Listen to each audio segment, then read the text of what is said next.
Okay, good afternoon, sir, and all of my friends. Today I would like to present about materials development for language learning and teaching. It is the article by Brian Tomlinson. First of all, I would like to tell you the objective of the research. This article reviews the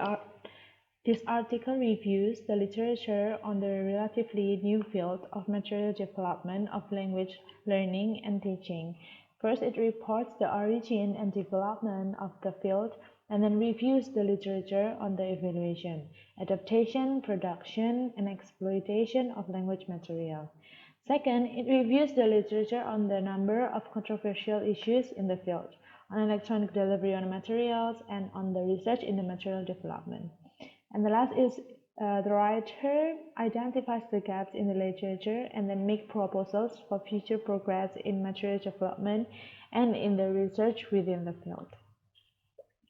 This article consists of 10 chapters: introduction, and then history of publication on materials development, materials evaluation. There will be 3 sub-chapters, and then materials adaptation, materials production, materials exploitation, issues on material development. It divided into 8 sub-chapters, and then materials development projects, research in material development, and then conclusion. First of all, this is the introduction. The theory is by Richards, 2001. Instructional materials generally serve as the basis of much of the language input that learners receive and the language practice that occurs in the classroom. He and Masohara also emphasize that in most coursebook isn't providing explicit teaching and practice. Okay, so now what is material development?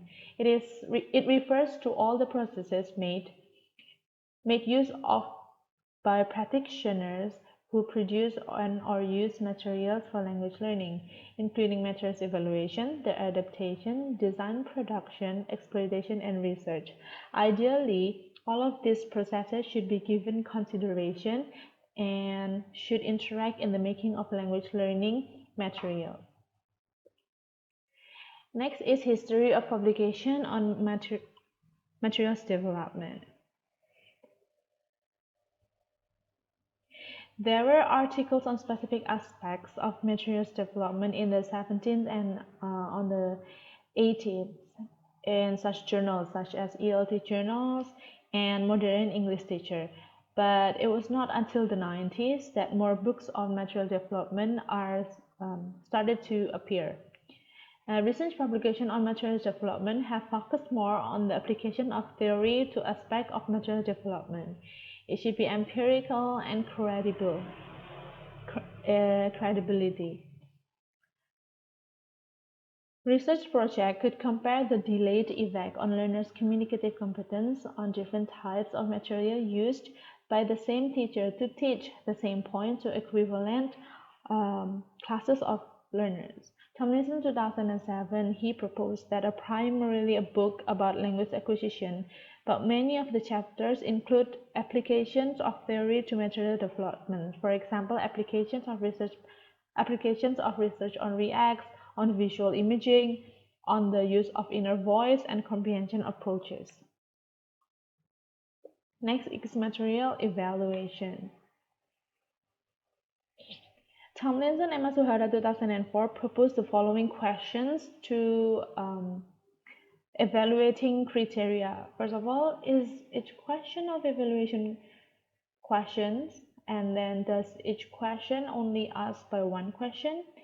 Is each question answerable? Is each question free of dogma?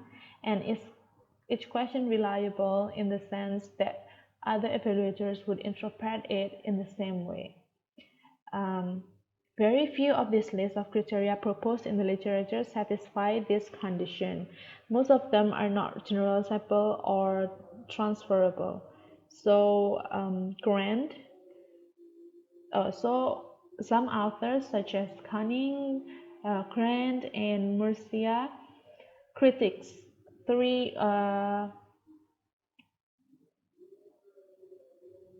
of the criteria proposed by Thomson and Masuara before. First of all, are there any materials for testing? Is it attractive given to the average age of students? Would they enjoy it? And then does the writer use current language and sentence statement follow normal word order? Reporting evaluation. Armani 2012 mentioned that publishers are no longer use piloting as their main means of obtaining feedback on their materials in development. They are now use more cost-effective and time-saving methods, such as reviews from the experienced teachers and from academics, focus group feedbacks, giving questionnaires, expert panels, editorial visits, and classroom observations, and competitors analysis. In conclusion, she speculates on the future of publisher evaluation of materials and predicts that increasingly post-publication review will inform future materials development. Next is material adaptation. McDonough and Shaw 2003 devote a chapter to adaptation. After considering there are so many reasons for adapting materials, they focus more on the principles and procedures of adaptation and give advice on adding, deleting, and modifying, simplifying, and reordering, while McGrath 2002 devotes a chapter to discuss the objective principles and procedures of adaptation. In order to involve learners in the process, Saccarini 2003 proposed the material should actually be written with learner adaptation in mind, aiming to the learner-centered, flexible, open-minded, relevant, universal, and authentic. And the last is giving choices learners. And then materials production. This chapter consists of 3 subchapters. First is how writers write, principled development of materials, and practical guidance to the writers.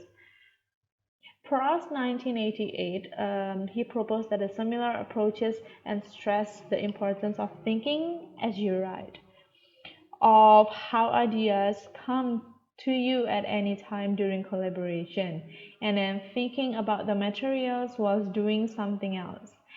Not only that, but being prepared to many draft and of being inspired. And the last one is some of the writers refer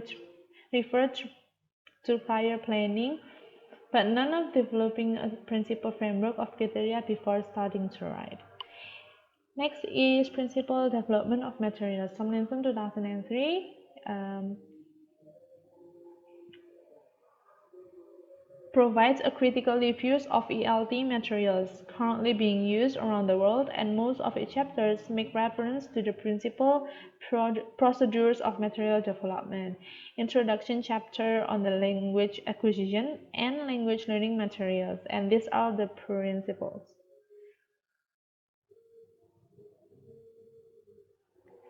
The language experience needs to be contextualized and comprehensible, and the learner needs to be motivated, relaxed, positive, engaged, achieve deep and multi-dimensional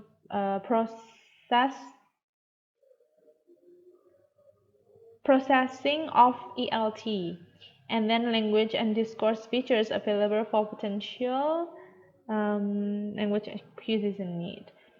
But a publication which gives considerable attention to principles and procedures of material development, for example, chapters on writing a course book by Madas 2003, and then Principle Frameworks for Materials Development by Thomson himself, and Creative Approaches to Writing Materials by Malley. And the last one is The Ways of Humanizing the Course Book. Practical guidance to writers. Tom proposed a flexible text-driven framework for developing materials and puts forward of ensuring that materials are humanistic. He and Masuhara provide practical advice on developing materials writing instruction using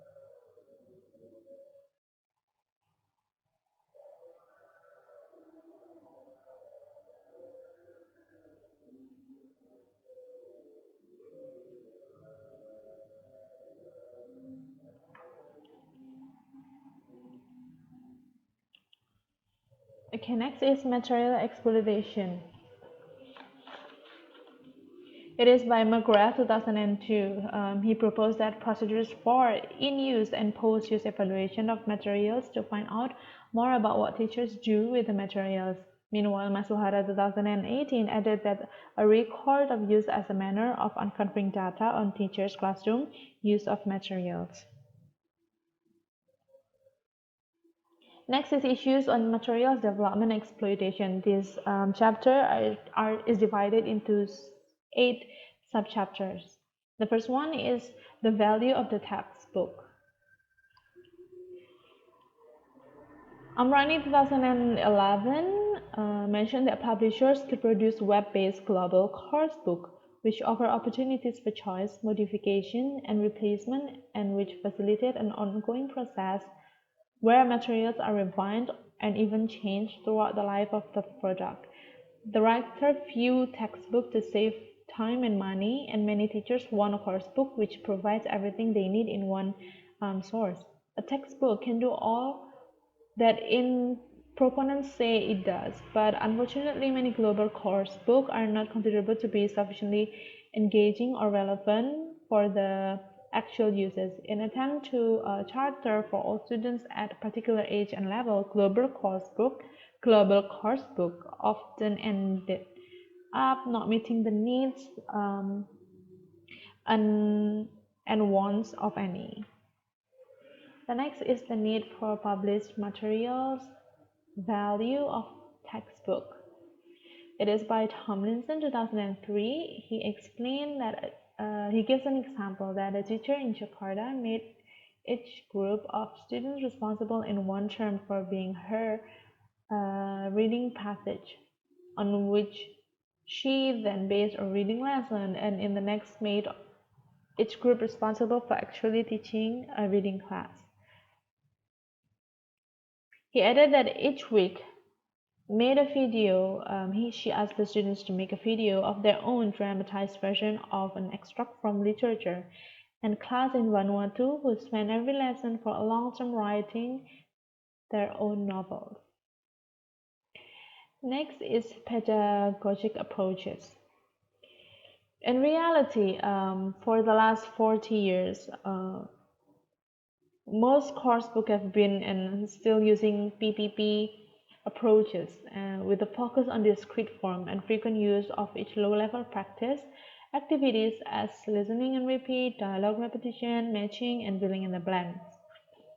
But Bolito 2003, also Tomlinson 2005, proposed a language awareness approach.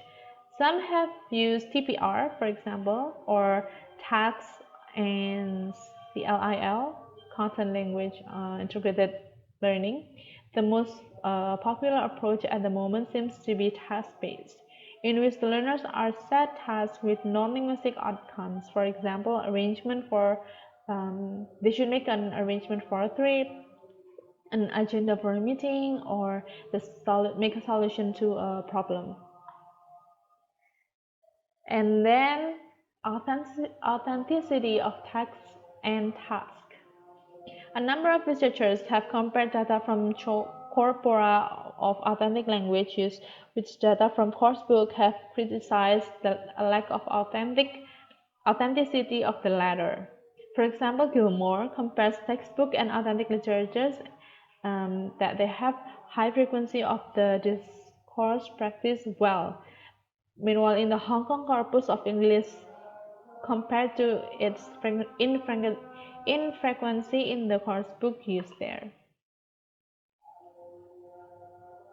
And then acceptability. Gray 2010 examines publishers' documents which prohibit their authors from using controversial topics such as politics, alcohol, religion, and sex, and also reports interviews in which publishers discuss their need to regulate materials to match the sensitivity of their markets. He comments on how permitted topics portray a successful and aspirational EFL world.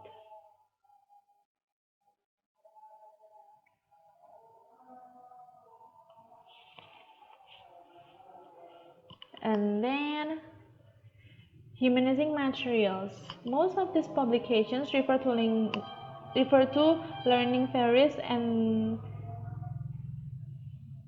stress the need for help learners to personalize, localize, and make meaningful their experience of the target language, as well as the need for materials to be effectively engaging. And Charter for All Learning Preferences, Arnold and Brown propose that uh, we can accelerate and enrich our learning by engaging senses, emotions, and imaginations. For example, rewriting of textbook comprehension questions, and then comprehension questions so as to elicit localized and personalized responses. It is by Kanagaraja, 1999. Next is ideology in materials. Gray 2010 proposed that how English has become a form of linguistic capital capable of bringing a profit of distinction to those speakers with the ability to access it, or more accurately, its socially legitimated varieties.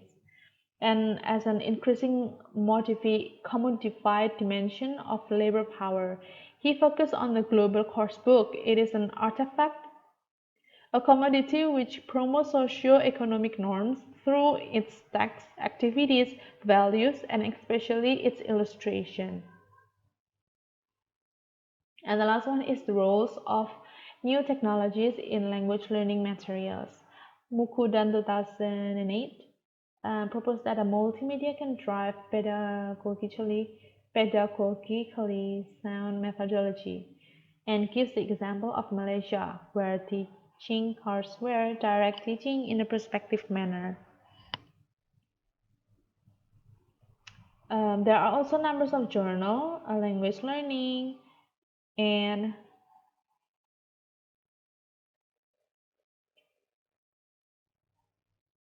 journal publish articles on the electronic delivery of language learning. It can be used a source from the freeing of teaching of teacher and learner alike from the constraints of the coursebook, and for providing rapid and flexible access to unlimited information resource. Okay, materials development project. I mentioned three of some of the examples. The first one is the CBSE ELT project in India, a secondary school coursebook in Namibia, and then an institutional specific course developed by a large team of teachers at Bilkent University in Ankara. Research in material development. Mission 2005 proposed that research literature in second language acquisition concludes that an authentic texts provide the best source of rich and varied input for language learners. Impact on affective factors essential to learning, such as motivation, empathy, emotional involvement, and then it stimulates whole brain processing, which can result in a more durable learning.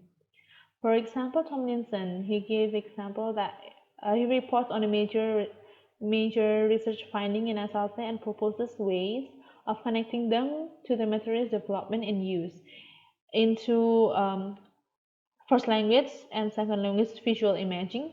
He also suggests ways of applying the findings for developing activities for L2 learning. The conclusion, there are three conclusions we have here. The first one is the current situation. Teachers also seem to be more constructively critical of their course book and to be more willing, confident, and be able to localize and personalize their course book for the learners. This especially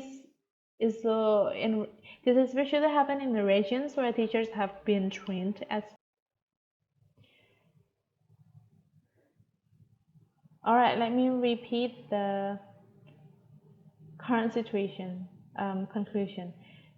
Teachers also seem to be more constructively critical of their coursebook and to be more willing, confident, and able to localize and personalize their coursebook for their learners. This happened in the regions where teachers are trained to be materials developers, either on teachers development courses or a national or institutional materials development program.